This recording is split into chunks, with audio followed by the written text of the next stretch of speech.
नमस्कार प्यारे भाइयों बहनों और बच्चों। यह वीडियो हम कर्ण के बारे में बना रहे हैं कि किस तरह से कर्ण ने पद्मावती के साथ शादी की।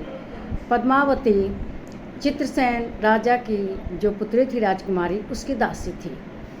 एक बार ये लोग राजकुमारी और दासी रथ से जा रहे थे, तो उसी समय जो आतंकवादी थे उन्होंने उनके ऊपर आक्रमण कर दिया और उस आक्रमण के समय रानी भी घायल होकर गिर गई और जो दासी थी वह भी उसे संभालने लगी और डाकू से, आतंकवादियों से बचाने लगी। उधर से कर्ण गुजर रहा था, तो कर्ण ने जब ये देखा तो उसने अपने तीर से सब आतंकवादियों को, जो लुटेरे थे, उन्हें मार के भगा दिया और जो दासी थी और ये फिर किसी तरह से बच कर आए।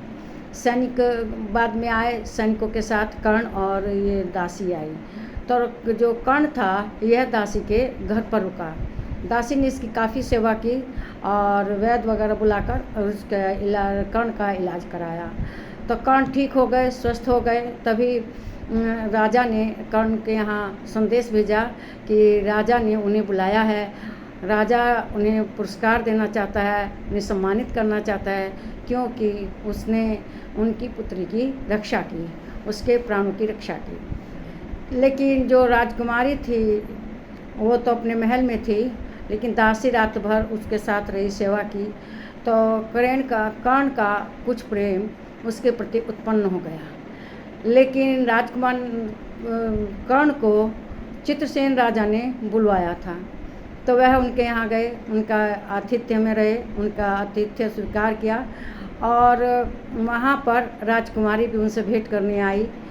तो उन्होंने कहा कि चोट ज़्यादा तो नहीं लगी। कर्ण ने कहा भीतरी चोट है, गंभीर है। मतलब उनका कहने का मतलब था कि उनके हृदय में चोट लगी है। और राजकुमारी ने भी कर्ण से अपने प्रेम का इजहार किया। तो इस तरह से जब दोनों में प्रेम की बात आगे बढ़ गई तो कर्ण ने कहा कि मैं राजा से आपका हाथ मांगूंगा। वह राजा के पास गया। जब राजा ने कर्ण के मुंह से सुना कि वह राजकुमारी का हाथ मांगने आए हैं, तो उन्होंने कहा कि देखो, आप जाति से सूत पुत्र हैं, भले ही अंगराज हो, अंग देश के राजा हो। इससे कर्ण को बहुत आघात लगा, क्योंकि वह अंगराज था, अंग देश का राजा था। उसने एक राजा की हैसियत से राजकुमारी का हाथ मांगा था, लेकिन वह भूल गया था। वह तो न जानता ही नहीं था कि कुंती ने जब उसको जन्म दिया उसी समय गंगा जी में प्रवाह कर दिया। उसका एक कारण था कि वह उस समय कुंवारी थी। दुर्वासा ऋषि ने उन्हें ऐसा मंत्र दिया था कि जिसके द्वारा वह किसी भी देवता का आवाहन करके उससे संतान प्राप्त कर सकती थी। तो कुंती चाहती थी कि उस मंत्र को आजमा के देखें। तो उसने सूर्य देव का आवाहन किया। सूर्य देव आ गए। तो कुंती हाथ जोड़ने लगी कि हे देव, मुझसे गलती हुई। मैं मंत्र का प्रभाव जानना चाहती थी कि यह मंत्र कितना प्रभावशाली है। मैं अभी कुंवारी हूँ, मैं माँ कैसे बन सकती हूँ। लेकिन सूर्यदेव ने कहा कि देखो, मेरा आना व्यर्थ नहीं जाएगा, मैं तुम्हें संतान अवश्य दूंगा। ठीक है, तुम कुंवारी हो तो वह कान के मार्ग से होगा, इसीलिए उसका नाम कर्ण भी रखा गया। और सूर्य भगवान ने उसे एक कच्छकुंडल से सुरक्षित रखा कि जिससे कि वह हमेशा बच्चा सुरक्षित रहे। सूर्यदेव के उस पुत्र को उन्होंने लोकलाज के कारण गंगा जी में प्रवाह कर दिया। जब गंगा जी में प्रवाह कर दिया तो सूत ने, मतलब जो सारथी होता है, उसने उसको उठाया और उसकी पत्नी ने उसे पाला, बड़े प्रेम से, लाड प्यार के साथ उसको पाला। तो वह इस बात को भूल गया था और अपने को कर्ण ने समझा कि मैं राजा हूँ, अंग देश का राजा हूँ, इसलिए राजा अपनी बेटी का विवाह मुझसे कर देंगे। तो उन्होंने साफ मना कर दिया। लेकिन जब उस राजकुमारी का स्वयंवर रचाया उन्होंने, बहुत दूर दूर देशों से राजा आए थे, तो उसी समय सब राजाओं को परास्त कर कर्ण ने सबके हाथ बांध दिए तीर से और राजकुमारी के पास गए वरमाला पहनाने के लिए। लेकिन राजकुमारी उनको नहीं चाहती थी। तो उनके बगल में वही दासी थी पद्मावती, जिसने उनसे पहले प्रेम का इजहार किया था। तो वो राजकुमारी के हाथ से माला लेकर उस पद्मावती दासी को दे देते हैं और कहते हैं कि वो भी सूत की पुत्री थी, और उससे माला पहनाने के लिए कहते हैं सच्चा प्रेम इन्हीं के पास है, यही सच्चा प्रेम करती है। और उसने वह कर्ण को माला पहना दी।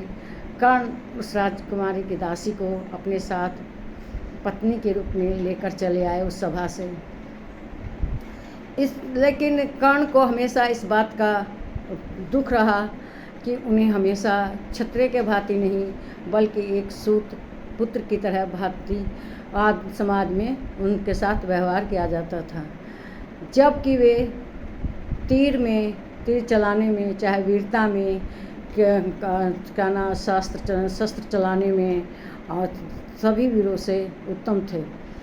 यह बात कुंती भी जान गई थी। जब प्रतियोगिता हो रही थी धनुर्विद्या की, तो उस समय कर्ण मैदान में आया था और अर्जुन को ललकारा।